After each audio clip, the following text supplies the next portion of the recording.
Eh, Hoy día el coloquio lo va a dar el doctor Andrés Rojas. El título es Ketamina y es Ketamina, estado del arte y utilidad clínica.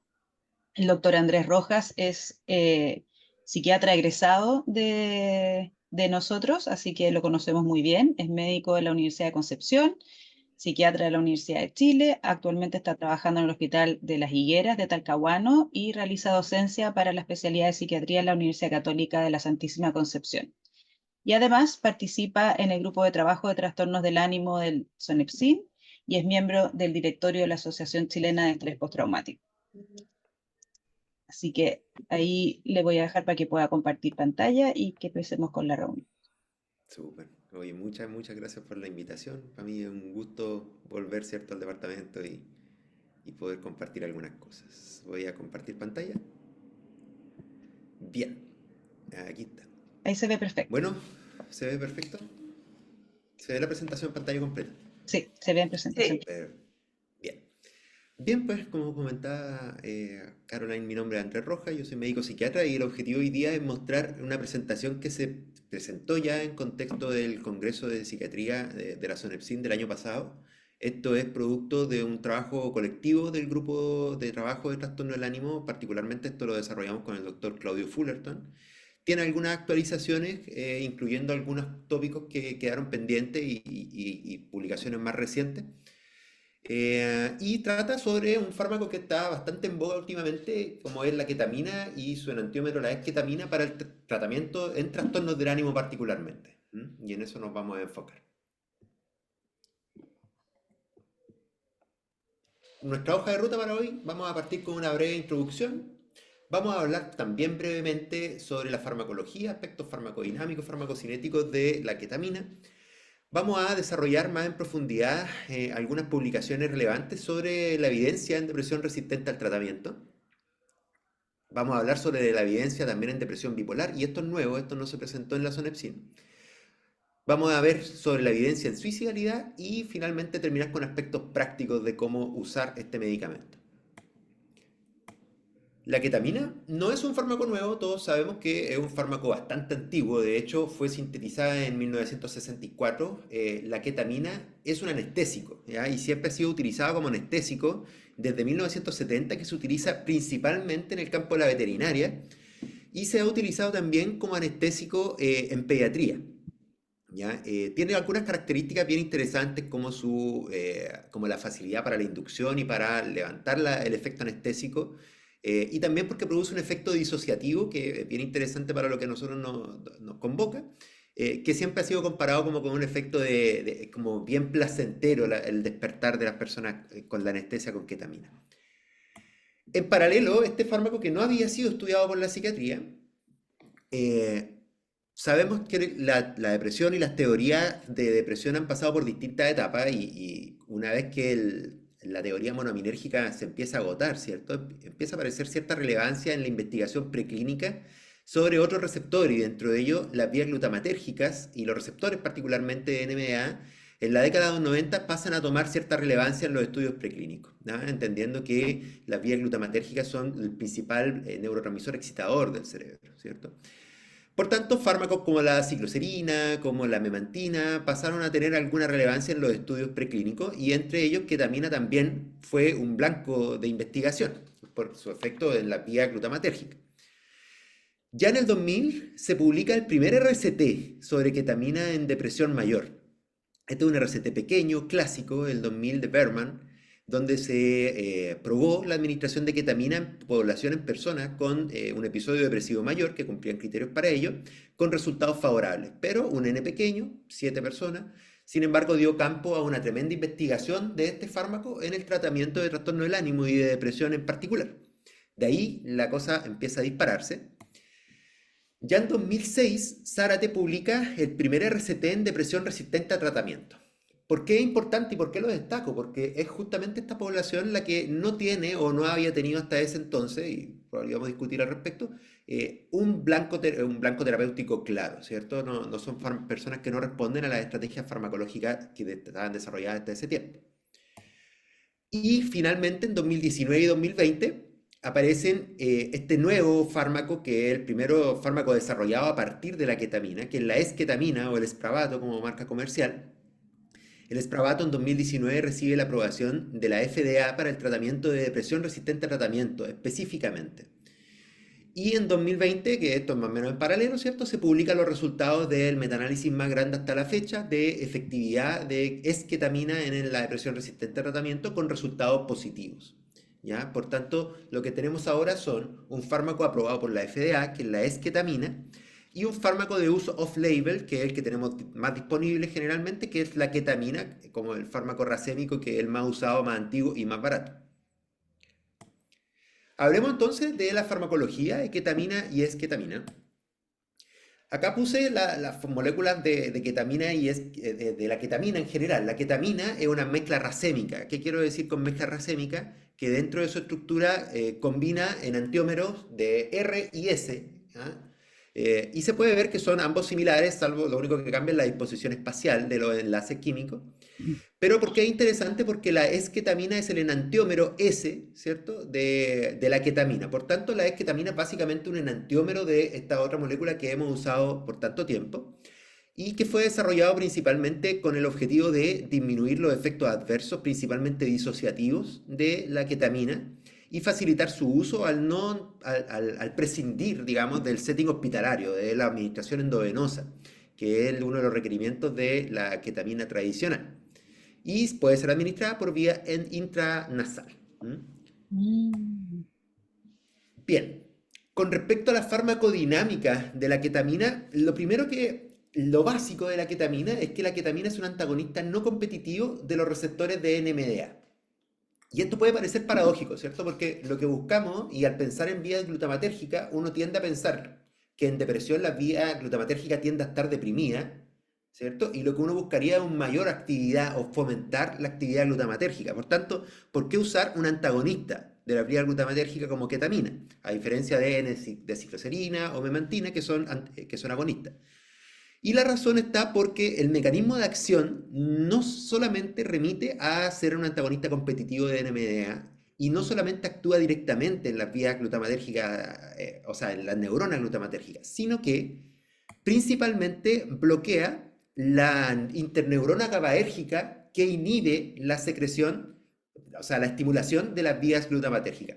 Si lo quiero decir de una forma que se entienda mejor, la interneurona GABA pone el freno y lo que hace al bloquear este receptor NMDA es quitar el freno, ¿cierto? O sea, disminuyo la inhibición de la neurona glutamatérgica, por tanto, aumento el glutamato extracelular. Ese es, en el fondo, el motivo por qué este antagonista estimula finalmente la secreción de la estimulación de la vía glutamatérgica.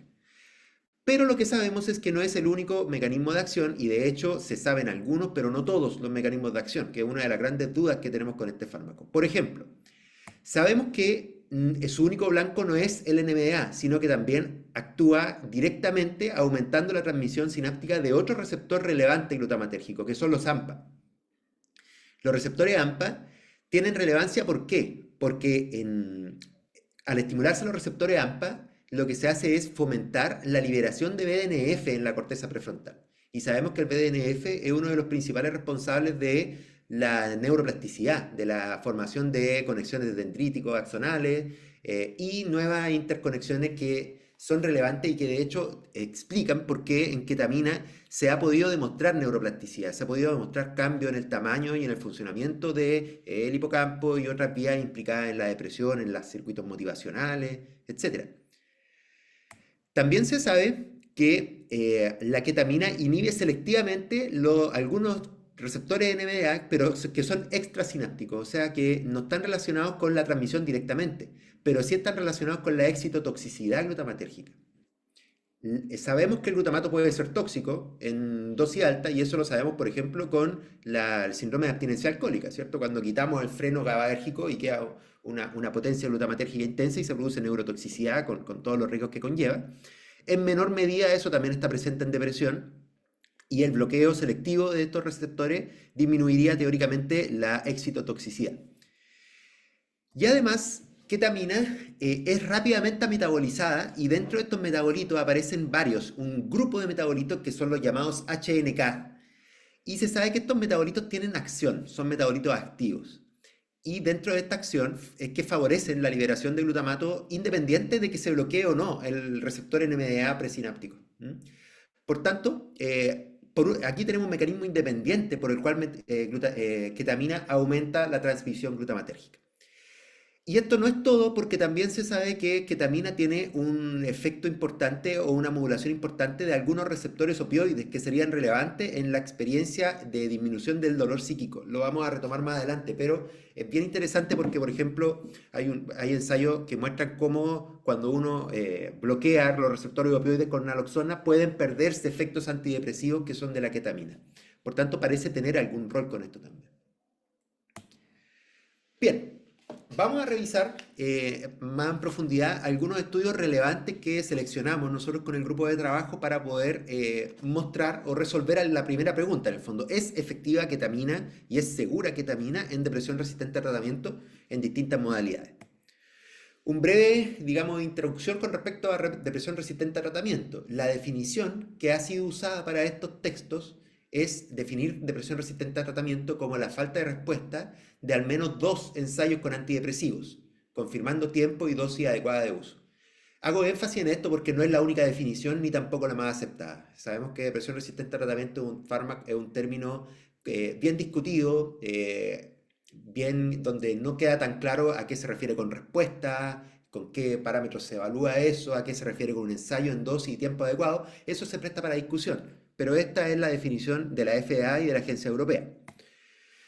Con respecto a depresión resistente a tratamiento, sabemos que es un fenómeno complejo y que refleja una variedad de subtipos de depresión donde existe alta comorbilidad psiquiátrica con trastornos de estrés traumático, con trastornos de la personalidad, con uso de sustancias, etcétera, con enfermedades médicas coexistentes. Por tanto, es un fenómeno complejo y muy desafiante y que además representa dentro de las personas con depresión el subgrupo con más costos asociados, directos e indirectos. Representaría aproximadamente un 30 o un 40% de las personas con depresión y es particularmente difícil de tratar, sobre todo en el nivel primario de atención y en el nivel secundario. Por tanto, es una población que requiere justamente respuestas terapéuticas para su tratamiento. El primer texto que vamos a revisar es del 2022 y se llama, y lo quisimos mostrar porque revisa, es una revisión sistemática, el uso de ketamina y esketamina para depresión. Es una revisión sistemática y metaanálisis, por lo tanto nos sirve un poco para abrir esta discusión respecto a su efectividad y seguridad. El objetivo de este metaanálisis es revisar la evidencia de ketamina y esketamina en depresión. Se hizo una revisión sistemática siguiendo las recomendaciones PRISMA y finalmente se eligieron 11 estudios para el análisis. ¿Cuáles fueron los resultados? Los resultados fueron que ketamina versus el control habría mejorado la respuesta clínica entre 40 minutos a una semana desde que la administración y se logra la remisión entre 80 minutos a 72 horas. Esto marca una diferencia importante y es probablemente la gran ventana donde está ketamina siendo más interesante, que es la rapidez de acción. Sabemos que los antidepresivos que ocupamos ahora se demoran por lo menos 15 días en hacer un efecto clínico. Esketamina muestra resultados similares, entre 2 horas a 4 semanas. Y en este estudio, ambas muestran mejoría en las escalas de depresión y de suicidalidad.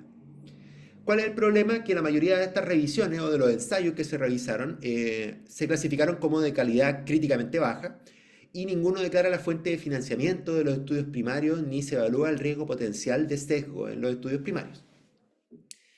Por tanto, ¿qué concluyen los investigadores en esta publicación? Que la efectividad de ambas, tanto ketamina como esketamina, es superior a placebo, que la calidad metodológica de estos reviews es mala o críticamente mala. Sin embargo, esto no es raro en los fármacos desarrollados en psiquiatría, así que tampoco es una excepción para ketamina. Que hay un escaso reporte de efectos adversos y seguridad y que falta evidencia sobre eficacia y seguridad en el largo plazo. Por tanto, este primer ensayo más o menos nos orienta que en los ensayos clínicos y en la revisión de ensayos clínicos los resultados serían positivos y rápidos, con ketamina y con esketamina. El segundo que vamos a revisar metodológicamente cambia porque es un estudio en mundo real, ya de ketamina en depresión resistente a tratamiento. O sea, aquí nos vamos directamente a esta población más difícil de tratar y en una muestra en mundo real, por tanto más heterogénea, no tan seleccionada. El objetivo entonces es evaluar la efectividad de ketamina en una muestra clínica heterogénea y resistente a tratamiento, tanto de depresión unipolar como bipolar. Nuevamente se hace una revisión clínica y un metaanálisis siguiendo recomendaciones PRISMA. En este caso se incluyen 79 estudios, lo cual da un N de 2000, más de 2.000 personas, casi 3.000 personas. Y los resultados son bastante similares a los de los ensayos clínicos, como lo que mostraba anteriormente. O sea, en esta población que recordemos es resistente a tratamiento, las tasas de respuesta estarían alrededor del 45% y para remisión de un 30%, lo cual no es despreciable. Es una población que ya resistió al tratamiento farmacológico de primera y segunda línea. ¿Y cuáles serían las conclusiones de los investigadores? Que los resultados muestran que ketamina es significativamente efectiva en depresión resistente a tratamiento, que habría una considerable variabilidad en la magnitud de la efectividad. Hay una variabilidad porque estamos viendo que la desviación estándar de los resultados es más del 10%, por tanto hay harta variabilidad en estos resultados. Ketamina mostraría un efecto antidepresivo robusto, pero un menos consistente, aunque significativo, efecto antisuicidal, lo vamos a retomar después, y que solo un 1.83 al 5.49% de las personas muestran un empeoramiento de los síntomas, lo cual le da un marco de seguridad importante. Teniendo estas respuestas, vamos a revisar este otro paper que es acerca del tratamiento de mantenimiento en ketamina. Principalmente la ketamina, hasta donde yo sé y donde se está utilizando principalmente en Chile, es en tratamiento agudo de depresión, en depresión, suicidalidad, en setting de urgencia y hospitalizado. Sin embargo, hay una pregunta que queda que es importante. ¿Se puede utilizar ketamina como tratamiento de mantenimiento, entendiendo que es una población resistente al tratamiento? Este paper busca resolver o evaluar cuál es la información disponible en nuevamente un metaanálisis con revisión sistemática, publicado en 2022 en Lancet. El objetivo es presentar una descripción general completa de la literatura sobre la eficacia, seguridad y tolerabilidad del tratamiento de mantenimiento con ketamina en depresión, ¿ya? Para este estudio se religieron 45, para este análisis 45 estudios, de ellos fueron 3 RCT, 8 estudios abiertos, 30 series y reportes de casos. Hay harta heterogeneidad en la metodología elegida y da un N de casi 1.500 personas. La duración del tratamiento en los distintos estudios evaluados varía de entre 4 semanas hasta 5 años, el más largo. Y la frecuencia de administración también es variable, desde una frecuencia diaria hasta cada 12 semanas, o sea, dosis de mantenimiento cada 3 meses. ¿Y qué es lo que se observó en esto? ¿Cuáles son las conclusiones de este estudio? Es que la evidencia sería favorable para el potencial terapéutico de ketamina en distintas formas, tanto intravenosa como intranasal y vía oral, durante los primeros 6 meses de respuesta inicial. Y para mantenimiento, hasta más de un año se mantiene la respuesta inicial. Por tanto, en términos de efectividad, los resultados serían favorables para un tratamiento en largo plazo. No se agota el efecto en la etapa aguda.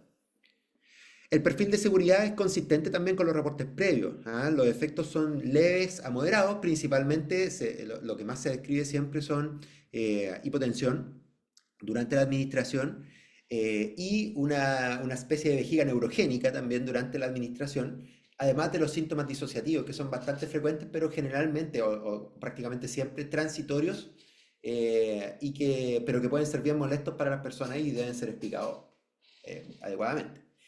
Y la limitación, como en los otros estudios, es la calidad baja de la mayoría de estos estudios. Sabemos acá que solamente hay 3 RCTs. Bien, quise poner este también, que me parece bien interesante. Fue publicado en 2021. ¿Y por qué me pareció interesante? Porque en este caso la pregunta a responder ¿es ketamina mejor que otras alternativas que se utilizan habitualmente para el tratamiento de depresión resistente a tratamiento? ¿Ya? El título de este texto es Eficacia y tolerabilidad de la combinación de tratamientos para depresión mayor. Estamos hablando ya de una etapa de potenciación o combinación, ¿cierto?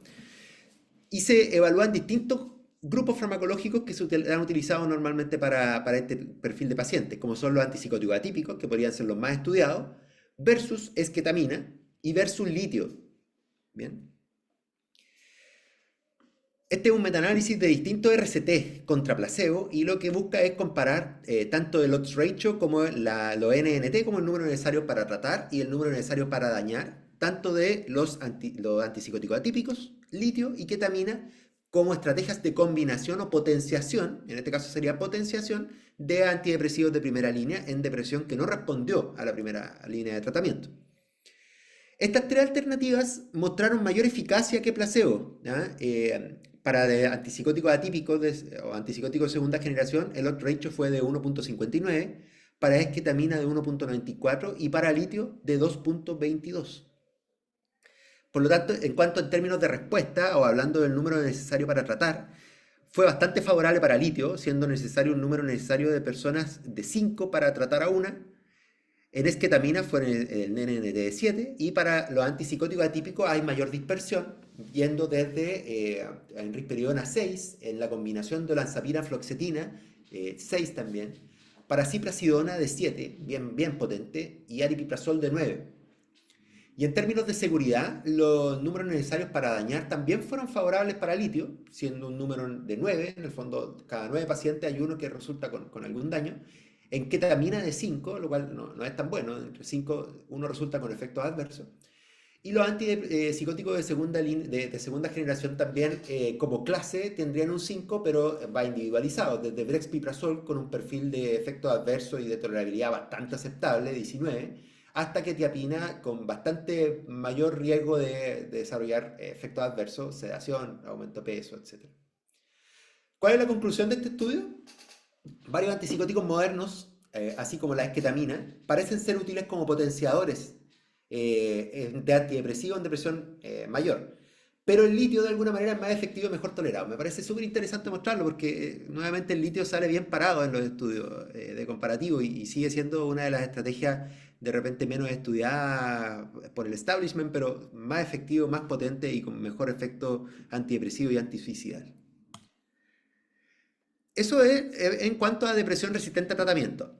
Ahora, esta parte que es más nueva, esto nos lo presentamos en la zona EFSIN, es acaso si estos resultados pueden ser extrapolables a una población particularmente difícil de tratar, como son las depresiones bipolares, ¿cierto? Aquí tenemos muy pocas estrategias farmacológicas, sabemos que solamente hay 3 fármacos aprobados por la FDA, como son la combinación olanzapina-fluoxetina, ketamina, o sea, quetiapina y la lurasidona, que no está disponible acá. Por lo tanto, aquí sí que necesitamos estrategias farmacológicas. Había varios textos, aquí se me sobrepusieron 2 imágenes, pero en el fondo había varios que encontré. Encontré 2 publicaciones del último año que buscan resolver esta cuestión, pero me di cuenta que los estudios que evaluaban eran prácticamente los mismos. Por tanto, seleccioné uno de los 2. Esta es una publicación del 2023 en Therapeutic Advance of Psychopharmacology y es básicamente una revisión sistemática de ketamina en depresión bipolar. El objetivo fue reunir los hallazgos sobre el uso de ketamina para el tratamiento de depresión bipolar, considerando la eficacia, seguridad y tolerancia. Se revisaron finalmente 8 estudios, dando un N de 235, de ellos una edad media de 45 años.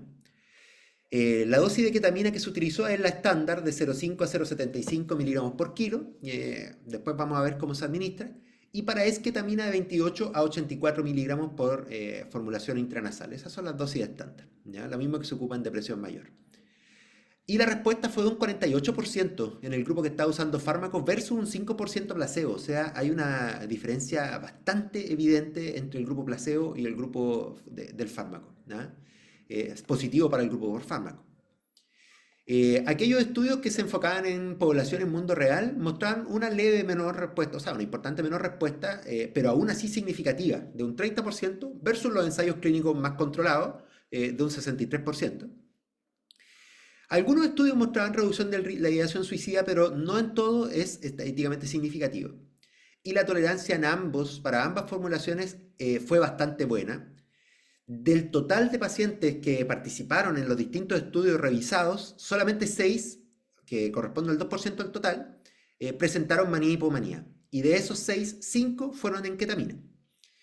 Esto es importante, pero también es importante ver lo que es comparable con el potencial riesgo de viraje de los antidepresivos tradicionales. Un 2% más o menos, que es lo que siempre se ha estudiado.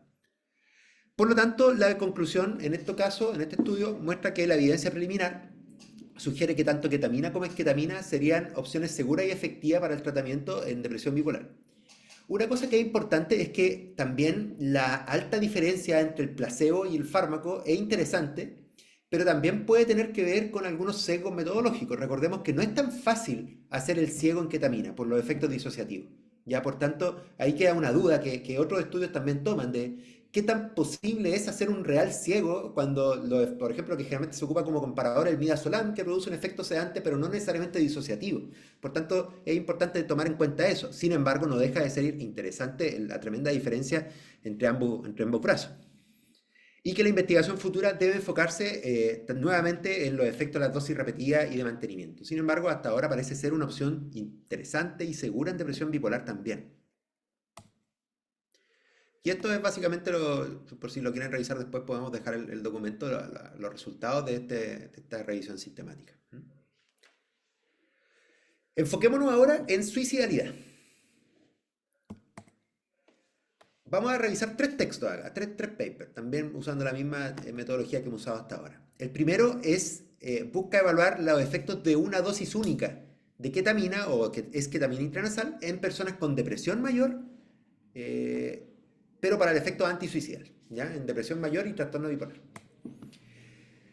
Se revisaron 9 estudios, nos da un N de 197 y el tamaño del efecto en 24 horas para la ketamina intravenosa, que es la tradicional, sería de 1035 fueron sometidos a ketamina, 1300 a esketamina, pero no se pudieron evaluar otras formulaciones. ¿Y cuáles fueron las conclusiones o los resultados de este estudio? Es que los pensamientos suicidas en este setting se habrían reducido tanto a las 2, a las 4 y a las 24 horas por administración de ketamina y esketamina. Sin embargo, no se sabe con respecto a la vía oral, y de hecho, eso no lo dije antes, pero se ha estudiado harto la posibilidad de poder desarrollar ketamina oral, pero se han encontrado con hartas dificultades, principalmente por la biodisponibilidad. Es un fármaco que no es fácil predecir la biodisponibilidad por vía oral, por tanto, no ha sido posible hasta ahora desarrollarlo con seguridad. Ahora, hay, por ejemplo, hay una ala más crítica que dice, ok, no se puede predecir con tanta seguridad, pero de todas maneras pudiese ser una formulación rápida y ¿cómo se llama? Y costo efectiva para poder administrar en países en desarrollo. Hay una discusión ahí al respecto, pero hasta ahora no hay una formulación de ketamina vía oral en el mercado. Y las limitaciones de esto nuevamente son los pocos estudios, ¿cierto? Que lo otro es que esta disminución de la ideación suicida no es sinónimo de una disminución de los intentos ni de las muertes por suicidio. Lo único que se evalúa en estos estudios es ideación suicida. Que habría un riesgo de sesgo de publicación en los estudios, eso la verdad no lo comprendí tan bien. Y que estos estudios están solo en trastornos del ánimo, pero tampoco pueden ser generalizables para población con estrés traumático, trastorno límite, por ejemplo, que es donde la suicidalidad es uno de los grandes peligros. Este estudio es similar, de hecho, hartos de los estudios base son los mismos, pero la diferencia es que busca estudiar el uso de la ketamina en suicidalidad, pero en distintas formulaciones y diseños de estudio. En este caso se dieron 2 metaanálisis, 9 ensayos clínicos, 12 series de casos y un review de chat retrospectivo, pero básicamente los efectos son los mismos, los resultados que obtienen son los mismos. Habría un efecto antisuicidal que es robusto pero corto, que no duraría más de una semana, ¿ya? Por lo tanto, lo que sugieren acá es que una dosis única no parece ser suficiente. Y nuevamente la ketamina parece ser bien tolerada, los efectos disociativos no serían diferentes a midazolam, que sería el comparador en este caso, y que los efectos psiquiátricos, llámese alucinaciones, pseudoalucinaciones y cosas por el estilo, tienden a volver rápidamente a la línea basal después de la administración. Lo último que les quiero mostrar sobre suicidalidad es nuevo también, esto no lo presentamos en el Congreso, y me pareció importante porque tienen unos resultados que son interesantes. El objetivo de este estudio es nuevamente una revisión sistemática y es evaluar los resultados con respecto al uso de ketamina y esketamina en ideación suicida y en actos suicidas, ¿ya? Se seleccionaron 28 artículos, de ellos 12 fueron RCT primarios y 14 RCT secundarios. Y la conclusión inicial es la misma, ya que la ketamina racémica endovenosa fue superior a las drogas control, llámese placebo o midazolam, durante las primeras 72 horas y con, una alta diferencia con respecto a los efectos placebo, ¿ya? Y que los efectos adversos serían menores y transitorios. O sea, los resultados básicamente hasta ahora son coincidentes o las conclusiones son coincidentes de todos los estudios. Sin embargo, algo que me llamó mucho la atención en este estudio en particular es que todos los distintos RCT que estudiaban esketamina no mostraron diferencia significativa en ideación suicida versus placebo. Y esa es una de las conclusiones de los autores que parece interesante, que el efecto antisuicidal en este estudio, en esta revisión sistemática, se da en ketamina racémica, pero no es significativo para aquellos estudios que estudiaron esketamina, que es la formulación intranasal. Súper interesante, ya esketamina es el fármaco caro, ¿no es cierto?, el Spravato. Eso da pie para más estudios. ¿Cuáles fueron las limitaciones y consideraciones futuras que estos investigadores en este último estudio muestran y que me pareció importante mostrarlos también porque creo que resumen de alguna manera las limitaciones y consideraciones futuras de la investigación completa en ketamina? Primero que hay hay harto efecto placebo al estudiar la ideación suicida, ¿ya? Segundo, que las consideraciones respecto a la calidad del ciego ya las comentamos, ¿ah? La dificultad que es para hacer los grupos de comparación en ketamina. Lo mismo pasa también con los psicodélicos probablemente. No hay estudios tampoco en prevención de actos suicidas o muertes por suicida. Los estudios hasta ahora han sido principalmente en ideación suicida, pero no sabemos cuál es el impacto que eso pueda tener en los actos suicidas o en las muertes por suicidio. Hay pocos estudios más allá de los trastornos afectivos, ya lo dijimos. No hay estudios en suicidalidad en adolescentes o personas mayores. Tenemos poco conocimiento sobre los efectos adversos en el largo plazo, ¿ya? Uno de los grandes peligros y que siempre se han discutido con respecto a ketamina es el potencial de abuso, ¿ya? Tenemos que saberlo. Ketamina es una molécula que está disponible en las calles, que se mezcla con otras sustancias y que existe potencial de abuso y se usa con fines recreativos. Por tanto, ¿cuál es el potencial riesgo que tenemos hasta ahora para poder desarrollar un potencial de abuso en el futuro? Hasta ahora los estudios muestran que en un setting clínico, de manera ordenada y siendo bien prescrita, con una buena selección de la muestra o las personas que la van a utilizar, el potencial de abuso es equivalente, digamos, a otros fármacos con potencial de abuso, como pudiesen ser las benzodiazepinas, quizás, pero es algo que tenemos que tener siempre en cuenta. Hay una inexistencia de marcadores predictores robustos. O sea, la pregunta es, ¿qué pacientes se benefician más de usar ketamina para buscar el efecto antisuicidal? ¿Ah? ¿Qué perfil de paciente? No existe, no tenemos eso hasta ahora. Tenemos un escaso conocimiento de los mecanismos subyacentes de por qué se produce el efecto antisuicidal. ¿Ah? Lo voy a discutir después en la próxima diapositiva. También tampoco sabemos mucho con respecto, y no hay muchos estudios en ideación suicida, y eso es uno de los grandes problemas. Sabemos que la suicidalidad no es una etiqueta diagnóstica del DCM, por tanto, la investigación siempre está supeditada a los estudios en trastornos del ánimo principalmente. Pero sabemos que suicidalidad es un elemento transdiagnóstico y que debiese poderse estudiar de manera más bien independiente. Eso es una limitación grande que los autores describen. También todos estos estudios están hechos en población hospitalaria, enlace y emergencia. No sabemos qué pasa en población ambulatoria, ¿ya? No sabemos si es una estrategia que podemos optar. Y tenemos escaso conocimiento sobre los efectos positivos o negativos de la medicación concomitante. Todos estos pacientes estaban usando otra medicación y eso tampoco se estudió en esta publicación. Quiero hablar cuatro palabras básicamente, sobre los potenciales mecanismos hasta ahora del efecto antisuicidal. Y esto es completamente especulativo. No se sabe nada con total certeza y lo que tenemos hasta ahora es principalmente especulativo. Primero, ¿por qué es importante? Porque hasta ahora solamente tenemos dos fármacos que han demostrado efecto antisuicidal directo, que son la clozapina y el litio. La clozapina en esquizofrenia y el litio en trastornos del ánimo. Y ketamina parece ser el tercer candidato. Parece ser un fármaco que ha mostrado efectividad antisuicida y es probable que sea independiente de la mejoría antidepresiva. ¿Cuáles son los potenciales mecanismos? Primero, la reducción de los efectos, de los síntomas depresivos en general, que es lo básico. También algunos estudios han mostrado que ketamina tendría un efecto directo en algunos clústeres, algunas dimensiones del síndrome depresivo, principalmente en disminución de ansiedad, en mejoría en la capacidad para pensar y funcionar, que estarían relacionados con una disminución de la ideación suicida. Otros estudios han mostrado que ketamina parecería disminuir anedonia como un factor independiente, Desesperanza, que sabemos que, desde Beck, que sabemos que la desesperanza es un indicador independiente de riesgo suicida, y también en las dimensiones llamadas depresión física, perdón, depresión psíquica y fatiga. Y a la vez que tendría un efecto en una modulación top-down, o sea, desde la inhibición central del dolor psíquico, ¿ya? Dolor psíquico es una dimensión que también se ha estudiado harto en suicidio y que parece ser un predictor importante de riesgo suicida. Eh, Da la impresión por los estudios que se pueden revisar en esta publicación que ketamina parece disminuir el efecto del dolor psíquico y eso parece ser mediado por un efecto opioide. Y esto es lo que les comentaba. Hay estudios que muestran cómo un antagonista opioide como la naloxona bloquearía o disminuiría el efecto antisuicida de ketamina. Por tanto, puede ser una hipótesis también plausible.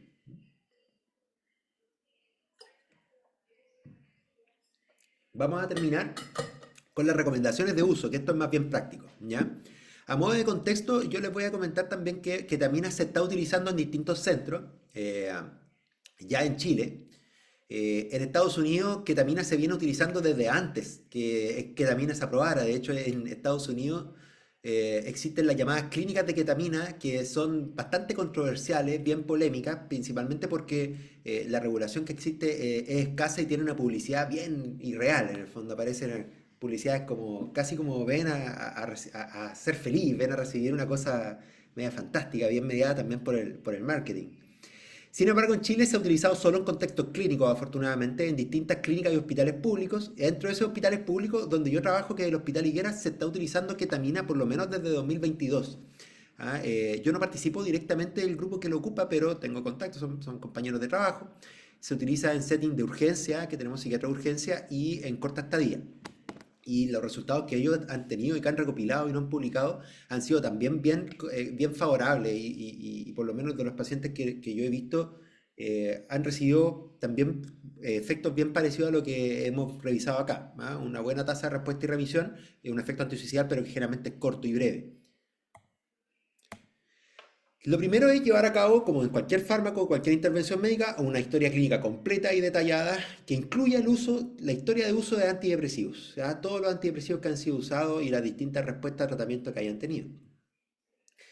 Solicitar siempre un consentimiento informado, siempre, y dentro del consentimiento informado, una cosa que parece súper importante decir es poner énfasis en los síntomas disociativos. Yo dentro de las personas que, por ejemplo, de los pacientes que yo tengo en control, que han sido tratadas con ketamina, después me dicen que no esperaban, por ejemplo, unos efectos disociativos tan molestos como los que presentaron, ¿ya? Esta sensación de sentirme fuera de mí, decía, de no poder, de por qué no sentía mi cuerpo como mío, se les pudo hacer bien ansiosa y de hecho varias lo han recordado después como algo bien desagradable. Entonces es bien importante que se ponga énfasis, no como algo que parece como transitorio, sino que poner énfasis en que los efectos disociativos pueden ser molestos, pero que son transitorios y no duran más de 2 horas, pero que pueden ser bien molestos. La monitorización cardiovascular, respiratoria y neurológica es necesaria en ketamina endovenosa. Para ketamina intranasal, para esketamina, se pensaba que podía ser utilizado casi que en la consulta, pero ahora se sabe que, por ejemplo, aparece el riesgo de depresión respiratoria. Por tanto, de todas maneras, tiene que ser utilizada y tiene que haber un periodo de observación de por lo menos 2 horas posterior a la administración. O sea, igual se necesita cierto setting. Y se deben establecer previamente los criterios para suspensión de la infusión. La dosis más estudiada es de 0,5 miligramos por kilo en una infusión continua de 40 minutos, de 40 a 90 minutos. En el protocolo que se utiliza en el hospital donde yo trabajo es de 90 minutos. 0,5 miligramos lo disuelven y lo pasan en bomba de infusión continua en 90 minutos. Pero entre 40 y 90 minutos es lo que más se ha estudiado. Lo hacen así para disminuir la mala tolerancia, en el fondo, los efectos adversos. Y la frecuencia y la duración. Los protocolos estándar son 2 a 3 veces por semana en cursos de 3 o 4 semanas para depresión aguda, o sea, digamos, para depresión resistente a tratamiento, para uso agudo. Y puede plantearse administración de mantenimiento de distintos settings, y esto, como les dije, no está tan estandarizado como se quisiera. En resumen, y para concluir, ketamina y esketamina parece ser una estrategia que hasta ahora la evidencia es favorable para el tratamiento tanto de depresión resistente a tratamiento como en depresión bipolar. El efecto antisuicidal hasta ahora es robusto, pero breve, en ketamina racémica intravenosa. En esketamina, ya sabemos por lo último, es necesario más estudio y hasta ahora no ha sido posible determinar un efecto antisuicidal clínicamente significativo. Y que, re importante, es necesario estudiar esto con estudio, digamos, con RCT y revisar bien la metodología, cosa que esto en el fondo sea una recomendación más generalizable. Quiero plantear algunas preguntas para cerrar. Siempre cuando uno presenta estos fármacos, y es bien importante más o menos modular las expectativas. Yo de repente probablemente cuando estaba hablando me iba mirando a mí mismo y puedo de repente sonar medio entusiasta con el fármaco, pero no es así. De hecho, estos parecen ser fármacos importantes porque tratan un perfil de pacientes que hasta ahora tiene pocas estrategias farmacológicas, pero es necesario plantear controversias y preguntas, ¿ya? Lo primero, ¿existe algún perfil de pacientes que se beneficie más o menos del tratamiento con ketamina? Esa es una cosa que parece interesante, ¿cierto? Es importante mejorar el perfilamiento de los pacientes y es probable que en ese perfilamiento haya algunos que se beneficien más. ¿Ah? ¿Por cuánto tiempo vamos a mantener el tratamiento con ketamina? Aquí nos presentamos con una duda casi ética también. ¿Ah? En el fondo sabemos que estos pacientes, las pacientes con depresión resistente a tratamiento, no han respondido a líneas de tratamiento más bajas. Les indicamos ketamina y responden. Podemos pensar que una vez que le suspendamos el tratamiento por ketamina, este paciente va a mantener el efecto antidepresivo y eso es algo que no se sabe. También podemos pensar, si estos pacientes no han respondido a nada, es planteable mantener un tratamiento con ketamina de mantención, así como por ejemplo en la esquizofrenia resistente a tratamiento uno plantea terapia electroconvulsiva de mantención. Es una pregunta abierta también. ¿Es posible su administración ante características psicóticas? Esto es bien importante porque la ketamina siempre se ha, con estos efectos disociativos y con esta posibilidad de hacer pseudoalucinación y cosas así, está contraindicada de entrada en depresión psicótica o en personas que tengan otros síntomas psicóticos y ni siquiera se han incluido en los estudios. Por tanto, aquí queda una pregunta abierta. ¿Se puede administrar en personas con depresión psicótica? No está respondido eso. Hay algunas corrientes algunos investigadores que dicen que en el fondo esto no debería ser una contraindicación porque los efectos son transitorios, por ejemplo. Lo mismo pasa con personas con trastornos por uso de sustancias. Principalmente por el potencial de abuso de ketamina, se han eliminado de los ensayos clínicos las personas con trastornos por uso de sustancias, pero aquí nos planteamos con una duda ética. Nos llega a un servicio de urgencia una persona con una depresión, que tenga una dependencia a algún fármaco o alguna sustancia de abuso y que esté con una ideación suicida grave. ¿Por qué no utilizar una estrategia farmacológica como la ketamina que tiene evidencia en disminuir el riesgo suicida? Queda la pregunta abierta, ¿cierto? ¿Qué es mayor, el riesgo o el beneficio? ¿Es ketamina más segura y efectiva que TEC o que TMS, que serían otras estrategias que se utilizan en depresión resistente? Con TEC la pregunta estaría más o menos respondida. De hecho, en la SONEFSIN la doctora Carolina Pérez presentó después de esta presentación los resultados de TEC en depresión resistente a tratamiento y TEC sigue siendo mejor que ketamina. Esa es la verdad de las cosas. Sin embargo, en términos de efectividad no es tanta la diferencia tampoco. Eh, y con TMS, ahí es necesario más estudio, con estimulación magnética transcranial en los protocolos modernos. Y lo otro, que si puede ser extrapolable, este efecto antisuicidal que se encuentra acá en personas sin trastorno del ánimo, ya lo mencionamos como trastorno digamos, de estrés traumático o trastorno límite de personalidad. Esa es la presentación. Muchas gracias.